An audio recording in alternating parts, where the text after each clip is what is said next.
Welcome guys. আজকে একটা ঝালস video নিয়ে এসেছি তোমাদের সামনে।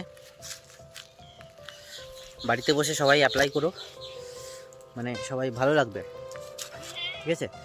বেশি কথা বলবো না, ফটাফট ঝালস ব্লগের দিকে এগোবো, তোমার সাথে থাকো।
রীতিমতো আমাদের ঝালস ব্লগ শেষ করলাম। বাড়িতে গরম পড়ে গেছে, সবাই মিলে অ্যাপ্লাই করো। ব্যাপারটা খুব শান্তি পাওয়া যাবে, অসাধারণ। কান মুখে যেন জিন ধরে যায় লোকের। তো বাই, আবার হবে।